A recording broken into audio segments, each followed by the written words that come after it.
Bapak dan Ibu Lurah dan Kepala Desa se-Kabupaten Sopeng, yang kami hormati Bapak atau Ibu Koordinator BPP Dinas Tanaman Pangan, Hortikultura, Perkebunan dan Ketahanan Pangan se-Kabupaten Sopeng, yang kami hormati Ketua KTNA Kabupaten Sopeng, yang kami hormati Ketua HKTI Kabupaten Sopeng, Sekretaris DPRD bersama seluruh jajaran Sekretariat DPRD Kabupaten Sopeng, hadirin dan hadirat para undangan konsultasi uji publik terhadap rancangan peraturan daerah inisiatif DPRD Kabupaten Sopeng terkait sistem pertanian organik, yang kesemuanya kami hormati dan insya Allah kita sama-sama dirahmati oleh Allah Subhanahu wa Ta'ala.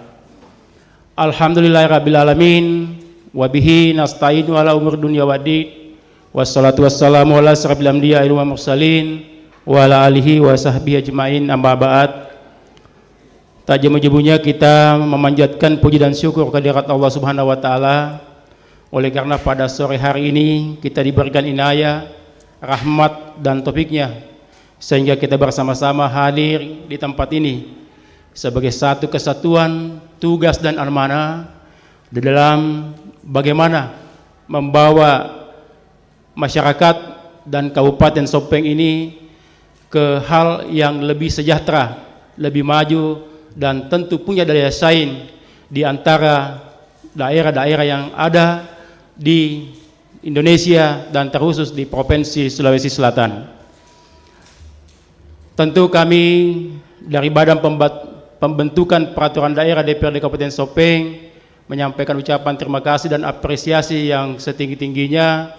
Yang pertama kepada Bapak Dr. Insinyur Abdul Haris NP atas kesediaan waktunya untuk hadir bersama-sama kita pada kesempatan ini untuk bersama-sama melakukan kajian, melakukan sebuah uji publik terhadap Ranperda yang telah kami susun bersama antara Badan Pembentukan Peraturan Daerah Bapemperda dengan tim penyusun naskah akademik dan rancangan perda ini.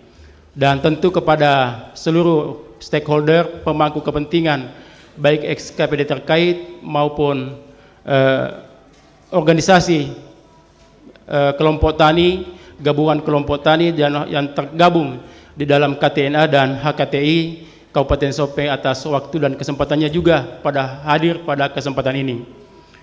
Perlu kami sampaikan bahwa uji publik ini dimaksudkan untuk bagaimana melihat persepsi dan ekspektasi awal publik terhadap adanya rancangan peraturan daerah ini. Kita ingin mengakomodir berbagai kepentingan baik dari sisi subjek maupun objek daripada hal-hal yang diatur di dalam rancangan peraturan daerah ini. Jadi draft naskah akademik dan rancangan perda yang telah kami berikan ini yang akan kita lakukan uji publik pada kesempatan ini merupakan bukan sesuatu hal yang merupakan barang jadi, akan tetapi ini merupakan barang yang belum jadi, sehingga membutuhkan ide gagasan kreatif dari Bapak dan Ibu para stakeholder pemangku kepentingan untuk melengkapi daripada muatan materi yang akan diatur nanti pada rancangan peraturan daerah ini. Jadi ide gagasan, kemudian kritikan-kritikan yang nantinya akan menjadi solutif di dalam mengakomodir berbagai kepentingan baik dari sisi subjek maupun dari sisi objek di dalam pengaturan rancangan peraturan daerah ini. Insya Allah hadir bersama kita Bapak Dr. Insinyur Abdul Haris NP yang insya Allah nanti akan sama-sama kita melakukan diskusi panjang terkait Ranperda ini. Sebagaimana tadi disampaikan oleh Pak Ketua bahwa sebelum lahirnya Ranperda ini, marilah kita berdiskusi awal. Sehingga nanti setelah lahir perda ini menjadi tanggung jawab kita bersama. Bagaimana mengamankan, bagaimana melaksanakan, bagaimana melakukan eksekusi-eksekusi di lapangan. Sehingga hasil, maksud dan tujuan daripada Ranperda ini menjadi perda nanti betul-betul mendapatkan atau membawa dampak positif di tengah-tengah masyarakat kita yang ada di Kabupaten Sopeng. Saya kira itu inti, menjadi inti daripada yang apa yang ingin sampaikan sebagai pra di dalam pelaksanaan uji publik ini. Olehnya itu nantinya kami akan mendengarkan masukan-masukan, pertimbangan, gagasan dari kita semua yang nantinya akan menjadi catatan di dalam resume rapat pada uji publik pada hari ini. Untuk itu, untuk mengawali uji publik ini, mungkin kami akan berikan kesempatan kepada Bapak Dr. Insinyur Abdul Haris MP untuk menyampaikan sepatah dua kata terkait dengan penyusunan rancangan naskah akademik dan perda inisiatif DPRD ini. Waktu dan tempat ini disilahkan.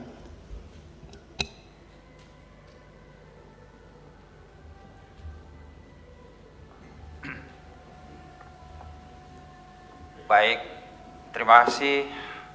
Assalamualaikum warahmatullahi wabarakatuh.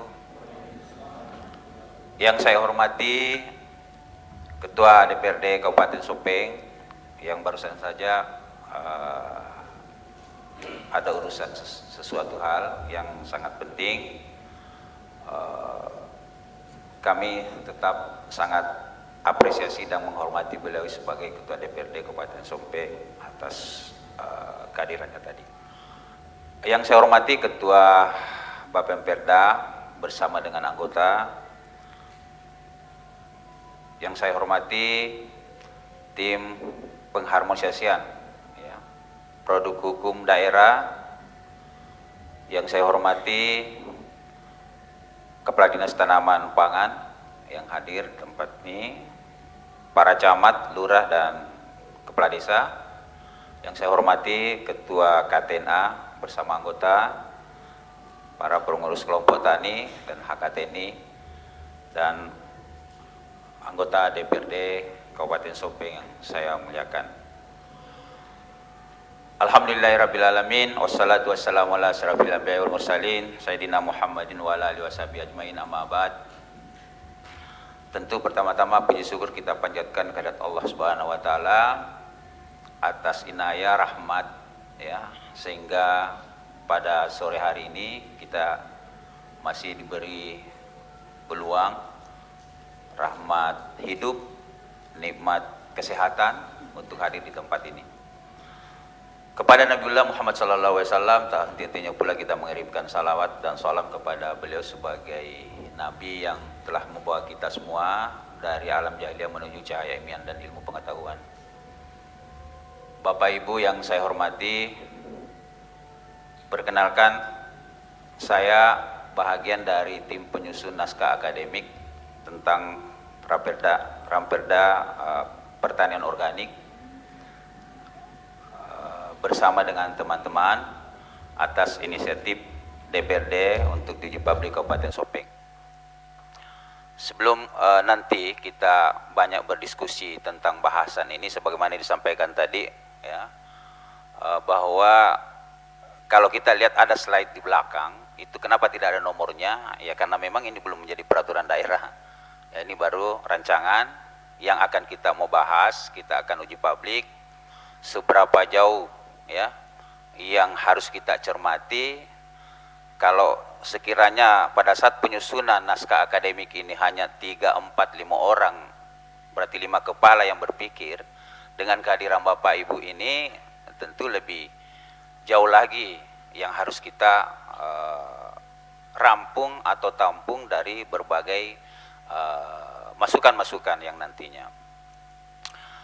Saya perkenalkan diri. Tadi disampaikan Ketua DPR bahwa kebetulan memang untuk Kabupaten Sopeng secara pribadi tentu punya tanggung jawab moral dan punya hubungan emosional bagaimana mengembangkan Kabupaten Sopeng itu ke depan. Saya dari akademisi yang diberi kepercayaan sebagai dekan Fakultas Pertanian UMI, dan alhamdulillah tadi ada ternyata satu ya alma mater yang dari teman-teman anggota DPR ya, dari Golkar ya. Terus disampaikan juga bahwa kedekatan saya dengan Sopeng itu kebetulan istri pertama saya orang Sopeng ya, dan alhamdulillah mungkin mudah-mudahan itu yang terakhir, tidak ada yang kedua lagi Pak. Bapak Ibu yang saya hormati, tidak perlu tegang Bapak Ibu. Ya, saya kira forum ini adalah forum yang paling terhormat, forum yang selama ini kalau waktu kita mahasiswa itu ini tempat yang susah dimasuki. Ya, saya dulu juga organisatoris, ini susah sekali kita masuki. Dan alhamdulillah kita diundang oleh Pak Ketua dengan teman-teman penyusun, dengan berbagai komunikasi sebelumnya sampai lahirlah ini. Ya, nanti di dalam diskusi, kalau Bapak Ibu terutama yang frontliner ini, yang mana saya katakan frontliner, itu termasuk kepala desa, penyuluh, ya, kadis, ya, itu yang menjadi partnership kita di lapangan nanti, supaya kesepadanan yang kita keluarkan, yang kita sepakati nanti di rancangan ini, itu bukan menjadi bumerang, tapi menjadi partner kita bagaimana mengaplikasikannya di lapangan dengan ada payung. Kemudian saya perlu sampaikan Bapak Ibu bahwa kami mengapresiasi Kabupaten Sopeng, salah satu kabupaten di Sulawesi Selatan ini yang baru mau melahirkan Rampeda tentang pertanian organik. Ini yang harus kita angkat jempol dan harus angkat topi. Kenapa? Saya termasuk juga anggota masyarakat pertanian organik Indonesia. Saya keliling daerah-daerah untuk mensosialisasikan tentang pertanian organik. Dan punya banyak kendala. Jika sekiranya nanti ada waktu, saya juga tampilkan kenapa susah, mengapa kita harus perlu lakukan. Itu akan bisa saya sampaikan pada kesempatan ini. Dan pasti kalau kita masih punya nurani, maka ini Ramperda ini kita harus, atau kita pasti katakan secepatnya dilaksanakan, ya, secepatnya diundang-undangkan, dijadikan jadi peraturan daerah. Dan selain itu, saya juga kebetulan wakil sekretaris umum DPD HKTNI, ya. Kadang ini menjadi gaung, tetapi kalau di daerah lain selain Sulawesi Selatan, saya juga sering ketemu dengan seperti yang ini, dengan kepala-kepala dinas, yang susah itu memberikan pemahaman filosofi pertanian organik. Ada pernah saya tanya kepala dinas pertanian, Pak, apa itu pertanian organik, Pak Kadis? Siap Pak Dekan. Yang namanya pertanian organik, menanam tanaman menggunakan pupuk kandang. Nah, ini yang nanti kita akan, ya, dipayungi nanti, ada payung hukumnya, bahwa ruang lingkupnya tidak sesederhana yang kita sampaikan itu, dan pelaksanaannya tidak sesederhana memang juga seperti membalikkan telapak tangan. Ini tanggung jawab kita semuanya nanti, ya. Ada juga saya katakan, Pak, kenapa kita katakan sudah menghasilkan beras organik?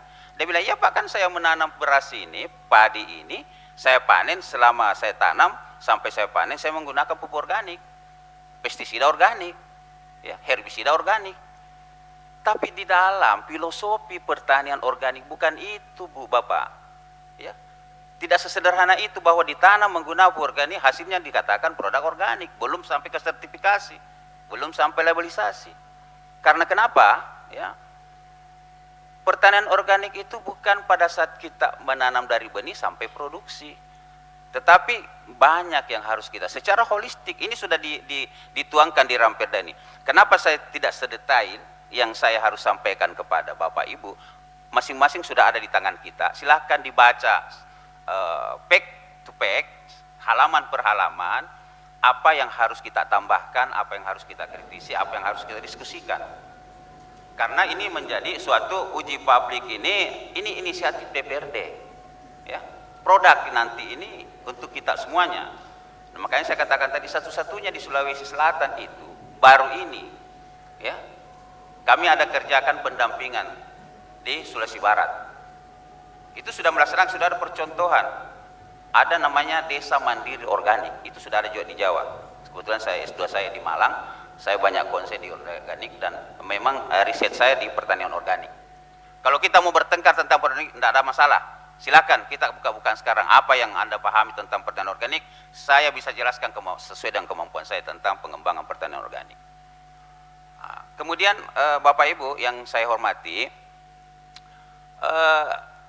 setelah misalnya ini jadi, ya, setelah ini jadi, pasti sudah tidak ada celah untuk kita kritisi yang hadir di tempat ini, karena kita sebagai frontliner di lapangan, ya, kita sebagai frontliner. Tapi ini secara tersurat, nanti dalam bahasannya itu ada yang tersirat, Karena tidak mungkin kita sedetail menulis secara tersurat. Tetapi secara tersirat itu diupayakan di naskah ini, di Ramperda ini, itu sudah terrangkum di dalamnya. Tinggal butuh penjelasan-penjelasan teknis seperti yang saya sampaikan tadi. Intinya kita berawal dari nawa itu bahwa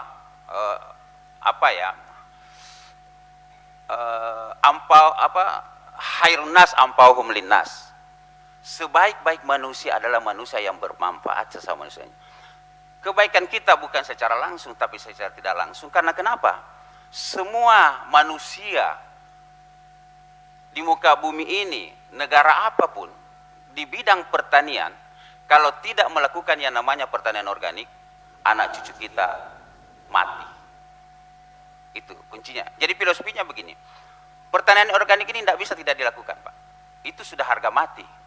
Belum tanah sakit, terdegradasi, air tercemar, udara terpolusi, dan lain-lainnya. Hanya saja sederhananya tidak segampang yang kita bayangkan. Karena pernah ada mahasiswa saya, KKN penyuluhan pertanian organik. Dia bikin template, gagal Pak. Diburu parang.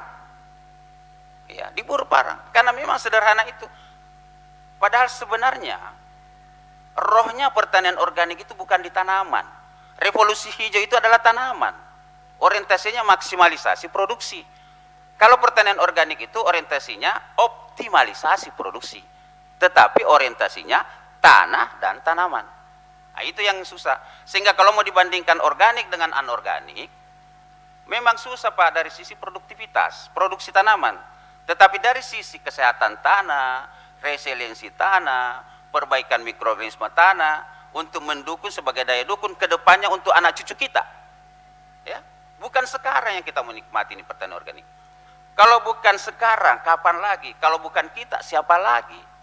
Maka alhamdulillah DPRD Sopeng berinisiatif.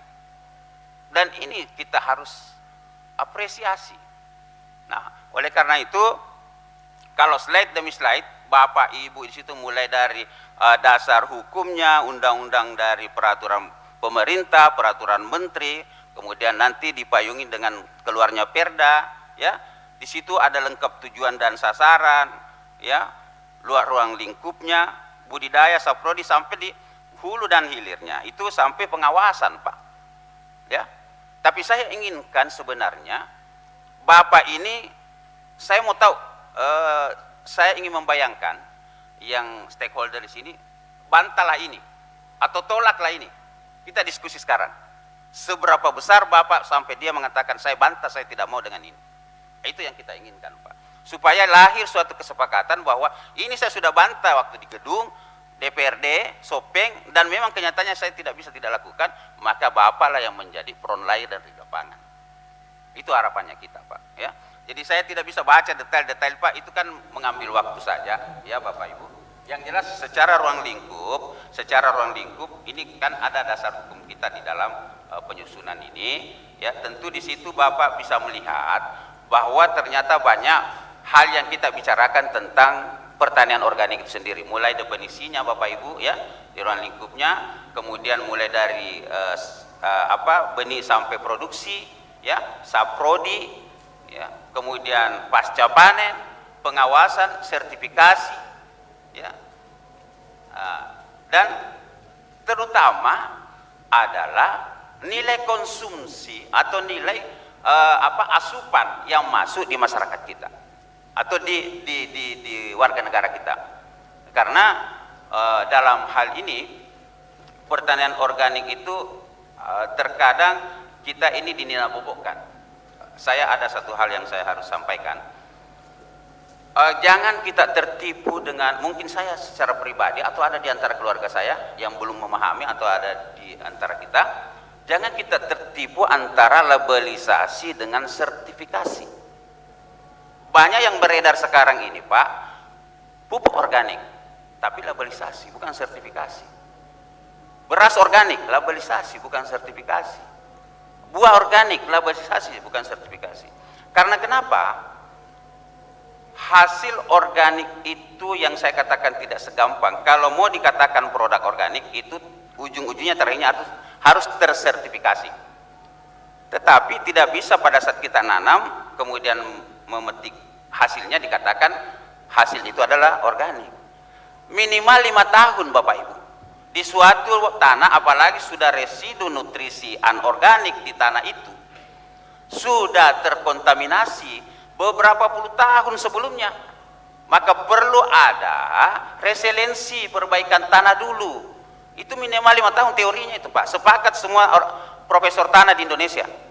Kalau mau dikatakan produk organik itu minimal 5 tahun itu dibudidayakan di situ, di suatu lahan sudah dianggap bebas residu anorganik atau kimiawi, baru hasil ke-5 tahunnya dikatakan produk organik. Kalau misalnya tanahnya sakit, itu tanah sakit di Indonesia itu sepakat juga profesor tanah bahwa Indonesia sekarang tanahnya sakit. Kenapa? Salah satu dari sekian ya diagnosa bahwa tanah kita di bawah 2% C organiknya. Kalau petani mungkin tidak apa itu C organik, apa ini ya, nggak tahu. Tapi secara teori itu seluruh Indonesia Pak, terutama lahan sawah, memperbaiki itu Pak, dalam 1 tahun harus mengembalikan bahan organik ke tanah itu minimal 9 ton per hektar setiap tahun. Di mana mau diambilkan? Bagaimana kita mau mengembalikan, kita juga mau kelola? Maka itu yang saya sampai katakan tadi, tidak segampang yang kita bayangkan, sehingga kalau tidak dilakukan tidak bisa juga ya.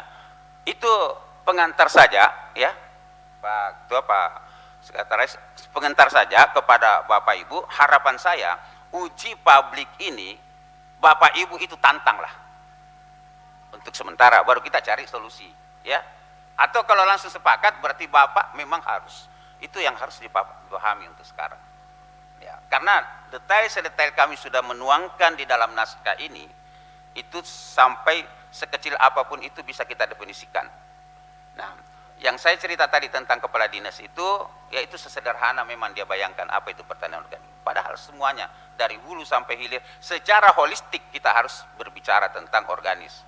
Jadi tanah, di bawah tanah, iklim, lingkungan, semuanya termasuk perilaku ya, yang dampaknya ke sosial ekonomi. Alhamdulillah pada kesempatan di DPR terhormat ini ya, teman-teman di DPR terhormat, ada 3 produk yang mau dibahas ramperdanya tentang zakat dan ketertiban ya, dan ketentraman ya Pak ya, termasuk pertanian organik. Kalau untuk pertanian organik domainnya hari ini, silakan Bapak Ibu bicara tentang pertanian organik, tentu dikendalikan oleh moderator. Silakan Pak. Terima kasih untuk sementara pengantar. Assalamualaikum warahmatullahi wabarakatuh. Terima kasih atas berbagai pandangan awal yang telah disampaikan oleh Bapak Dr. Insinyur Abdul Haris NP selaku tim penyusun, dan tentu Bapak dan Ibu telah membuka cakrawala berpikir kita bagaimana bayangan daripada rancangan peraturan daerah yang akan kita uji publik pada sore hari ini. Dan kesempatan selanjutnya mungkin ada semacam tanggapan awal dari Kabak Hukum, kami persilakan.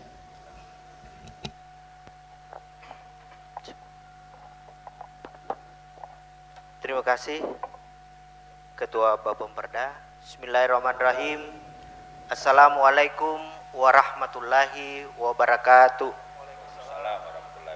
Selamat siang dan salam sejahtera untuk kita semua. Yang terhormat Ketua Bapemperda beserta anggota, yang kami hormati tim penyusun dalam hal ini Bapak Dr. Abdul Haris, yang kami hormati tim pengharmonisasian produk hukum daerah, dalam hal ini Bapak Staf Ahli Bidang Hukum, Pak Asisten Pemerintahan dan Kesra, serta rekan-rekan lain dari tim yang sempat hadir. Yang kami hormati Pak Kadis Tanaman Pangan beserta pejabat terkait, yang kami hormati para camat, para lurah, para kepala desa, yang kami hormati Ketua KTNA, HKTI, para pemangku kepentingan, serta hadirin sekalian yang kesemuanya kami hormati. Alhamdulillah wa syukurillah la haula wala quwata illa billah. Pertama-tama perkenankan juga saya mengajak kita semua untuk bermunajat atas segala kebesaran Allah Subhanahu wa taala, karena alhamdulillah di siang hari ini kita dipertemukan dalam rangkaian acara konsultasi publik 3 Ramperda Inisiatif DPRD. Oh, mohon kita break Hasan.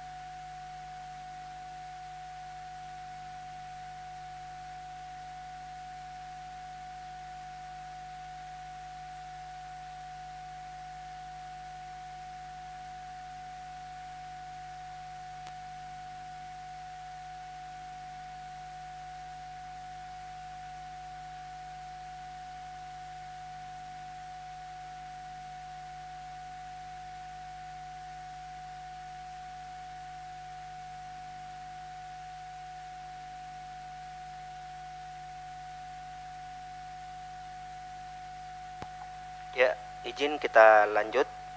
Selanjutnya salam dan taslim kita kirimkan kepada Nabiullah Muhammad sallallahu alaihi wasallam yang insya Allah segala risalah kehidupan beliau semoga menjadi ilham bagi setiap aktivitas keseharian kita. Selanjutnya perkenankan kami mewakili pemerintah daerah dalam hal ini sebagai bagian dari tim yang mempunyai tugas pokok mengharmonisasikan produk hukum daerah, menyampaikan apresiasi atas 3 Ramperda Inisiatif yang diinisiasi oleh anggota DPRD tahun ini. Tentu inisiasi ini bagian dari kemitraan, bagian dari pengembangan dan karakteristik khusus kita Kabupaten Sopeng, khususnya masyarakat yang dominannya adalah berlatang belakang pertanian, termasuk tentu insya Allah besok Ramperda terkait dengan ketentraman, ketertiban umum dan pengelolaan zakat. Kemudian tentu pemenuhan 3 Ramperda Inisiatif ini juga adalah bagian dari kepatuhan kita, ketaatan kita bersama terkait dengan kesepakatan bahwa tahun ini di program pembentukan Perda antara pemerintah daerah dan DPRD sepakat untuk membahas dan menetapkan 10 buah rancangan Perda, termasuk 3 Ramperda pada hari ini. Kemudian dari sisi hukum tentu pencermatan kami terhadap inisiasi pembentukan Perda adalah kembali kepada amanah regulasi yang mengatur tentang dasar dibentuknya sebuah peraturan daerah. Kalau kita baca Undang-Undang 12 tahun 2011 tentang pembentukan peraturan perundang-undangan yang menyatakan bahwa penyusunan atau inisiasi pembentukan produk hukum itu dilandasi pada 3 pertimbangan. Pertama adalah penjabaran ketentuan peraturan perundang-undangan, kedua adalah kewenangan daerah, dan ketiga untuk menjawab kebutuhan dan kondisi daerah. Maka saya kira tentu kita sepakat bahwa hari ini terkait dengan Ramperda Sistem Pertanian Organik bisa kita katakan memenuhi 3 unsur ini. Karena secara dasar regulasi mulai dari undang-undang, peraturan pemerintah, peraturan Menteri Pertanian telah banyak berbicara tentang bagaimana pengelolaan sistem pertanian organik. Dari sisi kewenangan tentu pertanian adalah salah satu urusan pilihan yang diatur di Undang-Undang 23 2014 tentang pemerintahan daerah, dan saya kira ini terwadahi dengan dibentuknya lembaga daerah yang punya tugas pokok dan fungsi di bidang itu. Kemudian terakhir, bagaimana kemudian kita menjawab kebutuhan dan kearifan lokal sebagaimana disampaikan oleh Pak Doktor. Saya kira sistem pertanian organik ternyata adalah sebuah kebutuhan, bahkan mungkin kita bisa sepakat ini sebuah kewajiban, sehingga tentu bagaimana kemudian Ramperda ini lahir untuk menjawab tantangan dan dinamika pertanian dewasa ini. Tentu kita berharap melalui konsultasi publik ini kita bisa menemukan formula yang tepat terkait dengan hal ini. Ramperda ini kalau kita cermati Bapak Ibu mengatur 11 bab dan 22 pasal. Secara pencermatan awal saya kira ini telah memenuhi ketentuan di mana dari hilir sampai dari hulu sampai ke hilir sebenarnya telah terjawab secara formil di sini.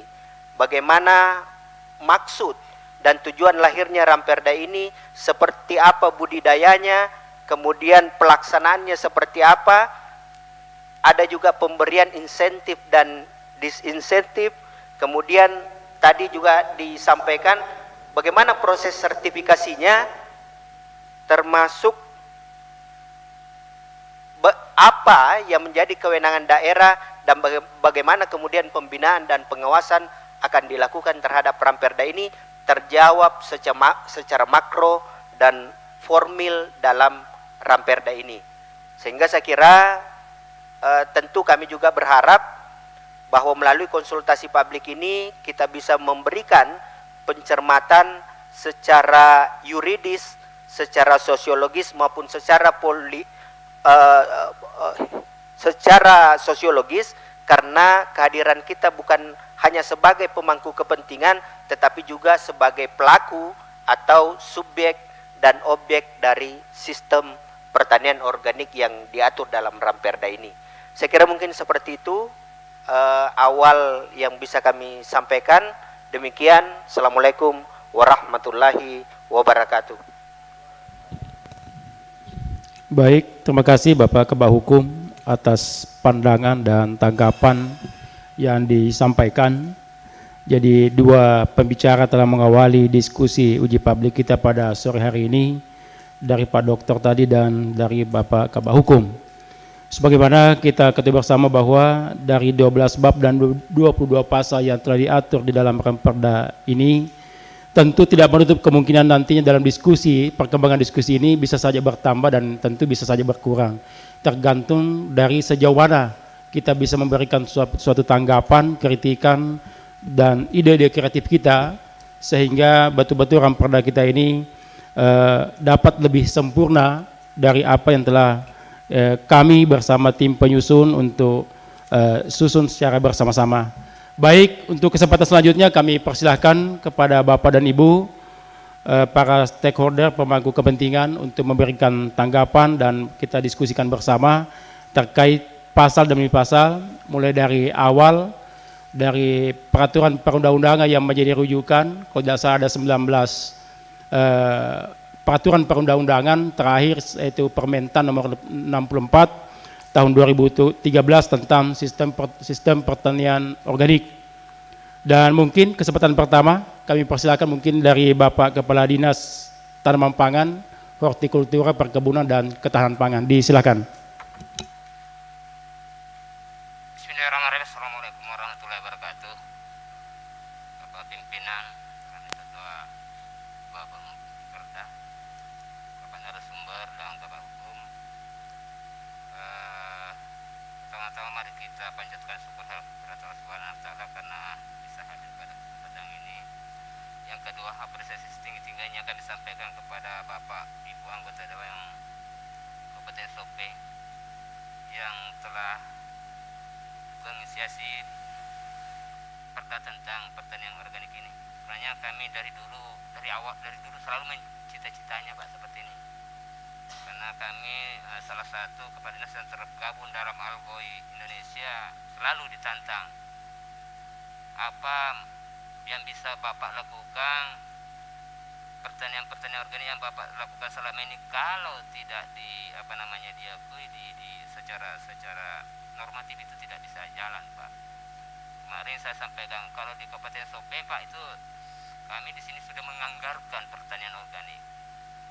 Cuma memang menjadi masalah adalah pengakuan lembaga sertifikasi yang terakreditasi itu memang belum jalan, dan inilah barangkali perda ini bisa memayungi kita nanti dalam melaksanakan kegiatan-kegiatan ini. Yang kedua, mohon maaf Bapak narasumber, saya baru menerima materi ini, saya belum mendalami apa-apa yang ada di dalamnya, namun demikian beberapa mungkin menjadi masukan terkait dengan Ramperda ini. Pertama terkait dengan dasar hukumnya, Pertama mungkin Undang-Undang 12 tentang budidaya itu harus kita masukkan. Kemudian Undang-Undang 41 tentang perlindungan pertanian berkelanjutan itu menjadi rujukan juga. Di beberapa perda pertanian organik di Indonesia itu menjadikan dua undang-undang ini menjadi rujukan dan memang sangat sinkron dengan apa yang kita mau bahas. Yang paling mungkin barangkali saya kalau tidak salah Juni 2021 itu Pak, perda sistem pertanian organik Provinsi Sulawesi Selatan sudah ada. Barangkali ini bisa jadi Izin Pak Kadis, mungkin bisa dibuka maskernya supaya lebih jelas. Ya. Mohon maaf. Ya. Jadi perda sistem Ya. pertanian organik di seluruh itu Juni 2021 sudah dibahas kalau tidak salah itu. Saya yakin sudah ada Pak. Mudah-mudahan ada Pak ya. Karena saya juga belum pernah cari, tapi saya pernah ikut dalam FGD yang sama di provinsi terkait dengan pertanian organik ini. Dulu kami pernah ikut. Itu dia terkait dengan dasar hukumnya Pak. Kemudian di pembahasan saya lihat tidak nyambung. Di pengertian ini ada satu kalimat yang tidak ada penjelasan di belakang. Bapak mau apakan? Poin 13 di penjelasan logo organik Pak. Masuk di penjelasan ini kan kita mau memberikan gambaran kepada pembaca bahwa ada satu dibahas di belakang itu di pasal-pasal itu terkait dengan logo. Bapak di sini mengatakan ada logo organik adalah lambang, tapi tidak ada satu pun pasal yang mencantumkan kata logo. Bukan berarti ini tidak betul. Logo itu biasanya dibahas di dalam kemasan Pak, produk. Setiap produk itu harus ada logo. Di sini saya tidak melihat seperti itu. Kata logo itu Bapak mau apa? Bapak masukkan di pengertian, tapi tidak ada satu pasal pun terkait logo. Kalau memang tidak mau ya dibuang aja Pak, itu loh katalah. Saya kira seperti itu. Kemudian terkait dengan tujuan Pak, barangkali ini perlu kita harus diskusi panjang lebar terkait dengan organik, meningkatkan nilai tambah dan daya saing produk itu aku yakin bisa Pak. Tapi pada kenyataannya implementasi organik di Kabupaten Sopeng Pak, ya saya tidak tahu lah kalau Pak Prof sudah melihat bahwa implementasi pupuk organik di awal-awal itu saya belum pernah melihat ada peningkatan produksi Pak. Tidak ada Pak, belum pernah. Saya lama bergelut di dunia pertanian organik, saya juga punya basic pertanian organik, saya punya pabrik pupuk organik. Saya belum menjamin implementasi pemakaian pupuk organik bisa meningkatkan produksi di awal-awal. Produksi nanti akan meningkat di tahun keempat dan kelima. Sehingga perlu kita memikirkan bersama dalam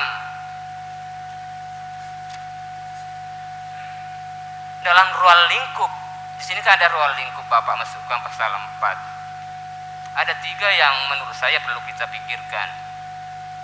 Perencanaannya seperti apa? Pelaksanaannya seperti apa? Dan yang paling penting itu kelembagaannya. Barangkali juga kita perlu bahas ketiga masalah ini. Kemudian di komoditas Pak, pasal 8 ya Pak. Pasal 8 komoditas yang dikembangkan sistem pertanian organik itu, saya cuma saran Pak, peternakan itu termasuk sektor pertanian dan ada produk organik di sana. Kemudian dalam skala lebih luas ada produk kita Pak, tumbuh liar, tumbuh alami di Kabupaten Sopeng. Secara real produk kopi kita itu tumbuh alami Pak. Jadi barangkali bisa kita masukkan hasil hutan. Salah satu itu jadi di pasal 8 ayat 1 itu bisa kita pikirkan produk peternakan dan hasil hutan. Nanti di hasil hutan ini kita bahas hasil hutan mana yang dimaksud. Karena saya kira ada pasal-pasal, ada aturan-aturan tertentu komoditi hutan yang sifatnya komoditi perkebunan itu bisa kita kategorikan produk organik. Kalau kita sepakati itu. Kemudian di sertifikasi, dan ini dari pasal-pasal sebelumnya Pak, kita kan terkungkung dalam satu di sini kata petani, kelompok tani, gabungan kelompok tani. Kita hanya terkungkung di situ tiga lembaga ini. Sebenarnya di pertanian itu masih ada lembaga namanya lembaga ekonomi, Pak. Di atasnya lagi Gapoktan, Pak.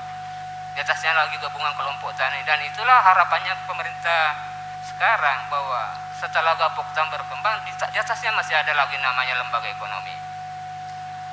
Barangkali bagusnya, Pak, di sini petani, kelompok tani, gabungan kelompok tani itu kita menggunakan pelaku usaha organik, sehingga kita tidak terkungkung dengan kata-kata seperti ini. Jadi siapa tahu nanti ke depan bukan lagi istilah ini dipakai di Kementan, jadi kita barangkali pelaku usaha. Yang berikutnya pasal 12, Pak ya, mohon maaf ya terlalu banyak. Pasal 12, saya tadi diskusi dengan teman-teman minta penjelasan sistem jaminan partisipatif. Saya banyak berdiskusi dengan pelaku-pelaku dari Asosiasi Organik Indonesia, Pak. Kami malah pernah ditawari, tolong Sopeng buatlah SOP sesuai standarnya Sopeng.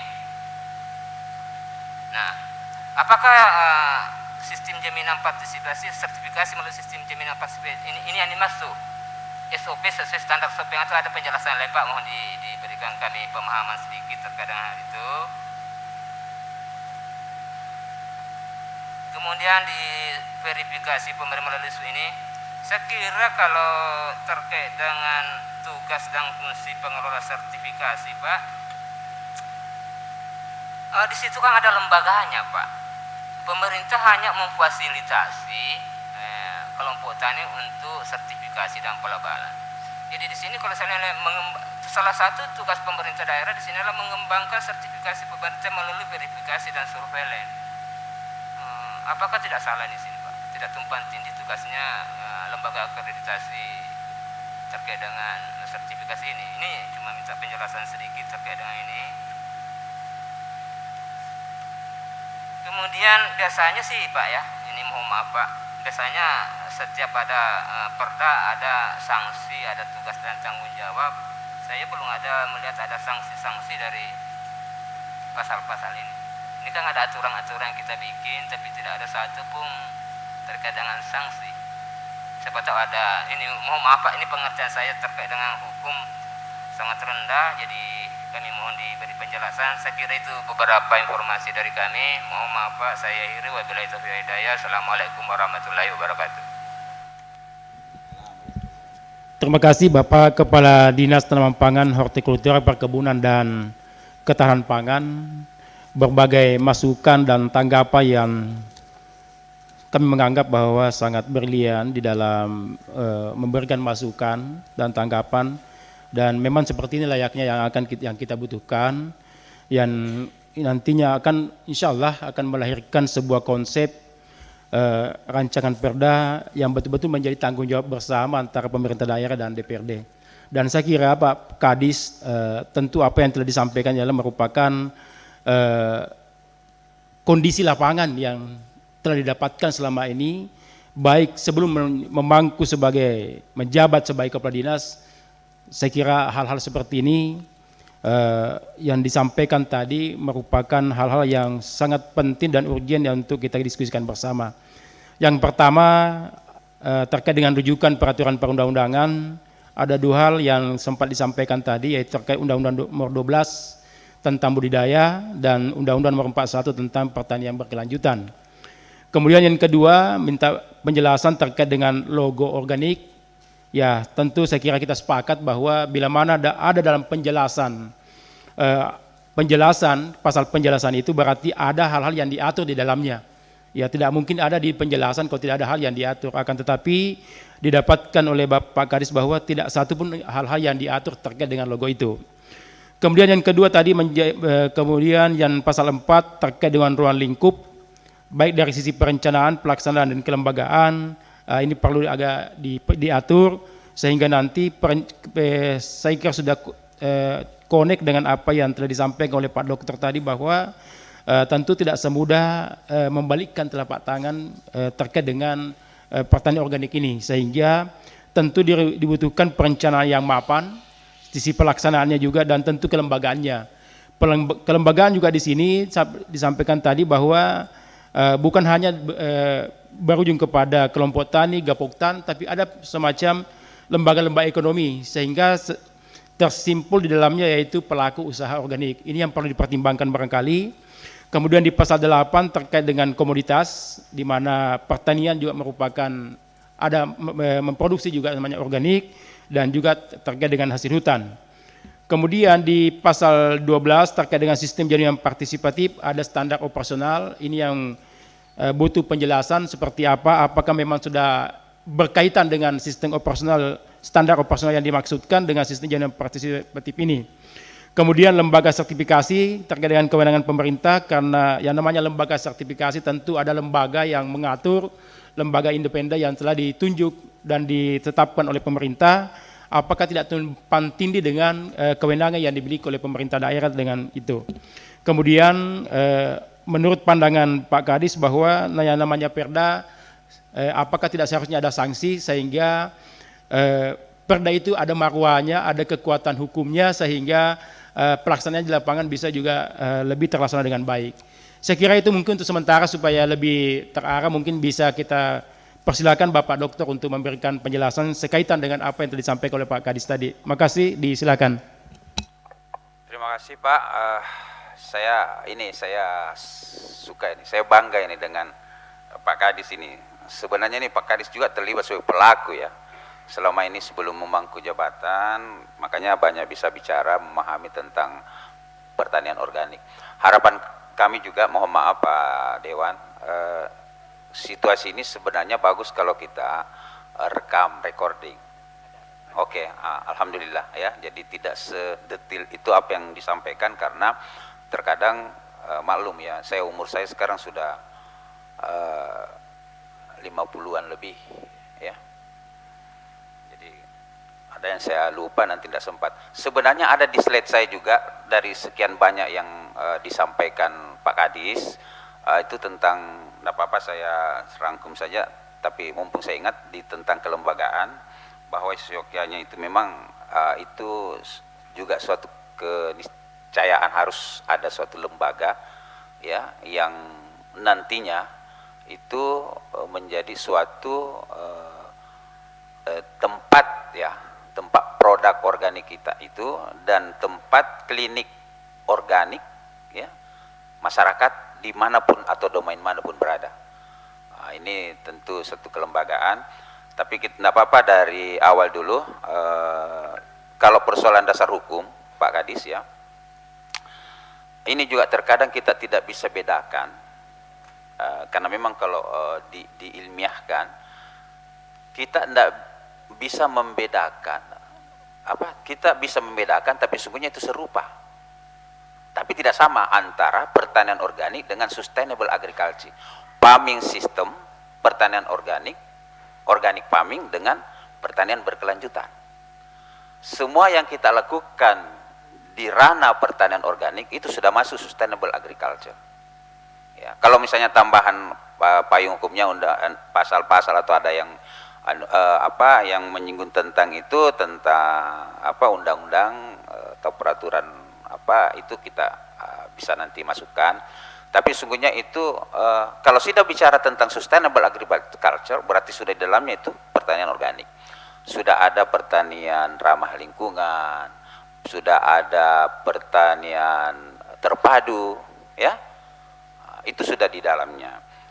Makanya saya bilang tadi, secara tersurat, ya mungkin masih perlu tambahan-tambahan, karena sesungguhnya secara tersirat itu sudah ruang lingkupnya, ya. Tapi tidak apa-apa, kita ramuh kembali dari ran itu, dari bahasannya. Tentang logo ya memang betul ya, itu karena logo itu sedetil apapun itu harus kita jelaskan pasal demi ayat ke ayat ya, bahwa bentuk ini kenapa jumlahnya sekian misalnya ya. Itu satu masukan. Tentang nilai tambah dan produk yang dimaksud itu, yang disampaikan Pak Kadis itu kan yang dilema di lapangan itu, dan memang dari awal kan saya sudah katakan Bapak Ibu, kalau mau disandingkan antara produk organik dan anorganik, tidak pernah menang itu organik Pak. Tidak pernah menang. Kalau dia menang, maka hati-hati dalam pemanfaatan inputnya atau saprodinya. Mungkin menggunakan pupuk organik, hasilnya itu hampir setara dengan anorganik. Nah, ini yang perlu ditahu, bahwa yang digunakan itu labelnya organik, inputnya label organik, tapi sesungguhnya isinya, ya kasarnya, isinya itu bukan organik, Pak. Kenapa? Sekarang industri pupuk kimiawi itu sudah sudah bingung, karena gaungnya itu pertanian organik. Sekalipun secara keseluruhan pertanian organik itu banyak kekalahan kita ada di materi saya semuanya, termasuk bargaining power dengan political will. Itu yang kita kalah bersaing.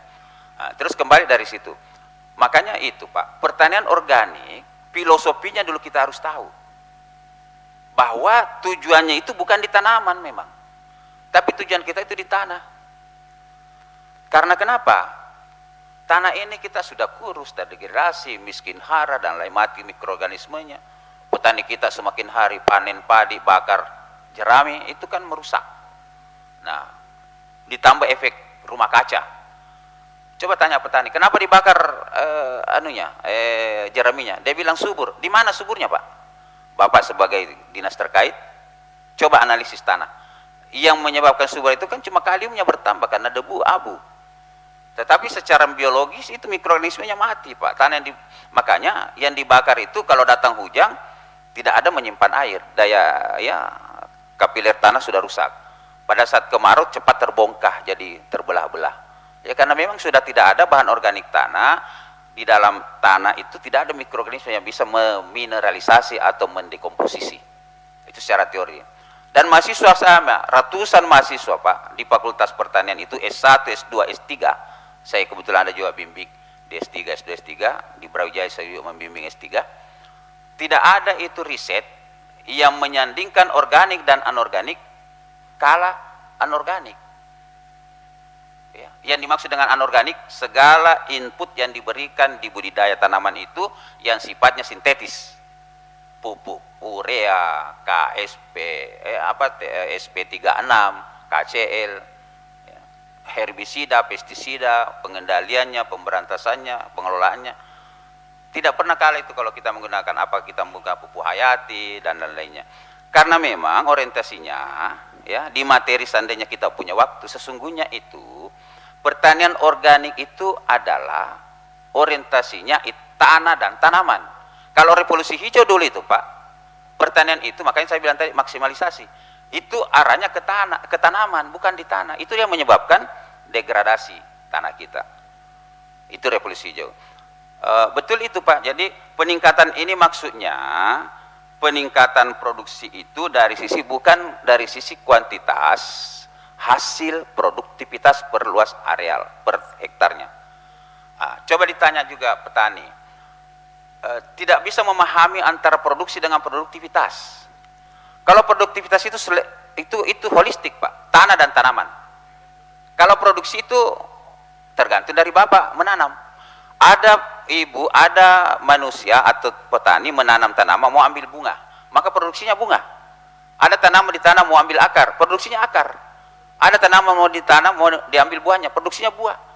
Maka produksi itu apa? Tidak mungkin kita katakan produksi itu adalah buah atau bunga. Tapi secara produktivitas itu adalah biomas. Biomas itu akumulasi dari secara holistik tanah dan tanaman. Ini yang tersirat ini Pak. Ya, kan tidak bisa detail disampaikan bahwa kalau bertanian organik yang begini produksinya yang dimaksud ini, produktivitas yang ini. Nah, jadi kalau mau disandingkan, apa bedanya pertanian organik dengan pertanian non-organik? Kalau pertanian organik orientasinya memperbaiki tanah dan tanaman. Kalau pertanian anorganik memperbaiki tanaman atau menghasilkan produksi tanaman, tapi mengabaikan tanah. Ini yang susahnya kita, jadi selalu kita terlambat. Apalagi Bapak Ibu yang stakeholder ya, atau teman-teman yang penggiat ya di HKT atau KTNA membaca misalnya laporan-laporan penelitian atau jurnal-jurnal, itu ada istilah leveling up. Ya, itu leveling up yang sekarang lagi tren dikampanyekan di pertanian organik. Apa itu Pak? definisinya begini, tapi juga begitu di lapangan. Peningkatan leveling up adalah peningkatan penggunaan input yang setiap tahun bertambah, tetapi peningkatan produksi tidak dibarengi dengan peningkatan input itu. Produksi meningkat tiap tahun, Pak, tapi lebih tajam peningkatannya penggunaan input, sehingga ada gap ya antara penggunaan input dengan produksi yang dihasilkan. Semakin lama semakin banyak utangnya petani ya, karena pinjam pupuk setiap tahun bertambah jumlahnya. Nah, mahasiswa saya itu kalau mau selesai tidak bisa selesai kalau tidak bisa bicara sama tanaman. Mungkin ada anaknya bapak ibu di sini mahasiswa pertanian, jangan disuruh pulang kalau tidak bisa bicara sama tanaman. Kalau dia kuliah di Fakultas Pertanian UMI, karena tidak bisa selesai kalau tidak bisa bicara sama tanaman. Pertanyaannya kan itu secara tersirat, Pak. Filosofinya tinggi itu, Pak. Tidak pernah tanaman itu bilang, Pak Haris, tolong Kak Kuning daunku, saya mau makan urea. Tidak pernah tanaman bilang begitu, Pak. Tetapi kalau kita pahami, tanaman itu menderita, berteriak itu, dia mengatakan begini, Pak Haris, kuning itu saya punya daun, saya mau N. Ya. Tidak bilang saya mau urea. Di dalam pertanian organik, apa bedanya N yang didapat secara organik dengan N yang secara sintetis? Sama aja, Pak. Ya. Ilmiahnya sama. Hanya saja kalau urea dikasih tanaman 2 gram, itu dari urea, tidak mungkin 2 gram itu dari organik. Bisa saja 1 sak. Ya. Ya karena komposisinya, kualitasnya beda, tapi dari sisi kandungan nutrisi sama. Tanaman juga tidak pernah mengatakan kasih Kak dosendo. Tapi dia cuma butuh bahwa secara sinlokasi dan sinkronisasi, saya mau bagaimana supaya sampai hijau saya punya daun. Idealnya itu 2 sendok. Jangan kasih 3 sendok. Itu petani.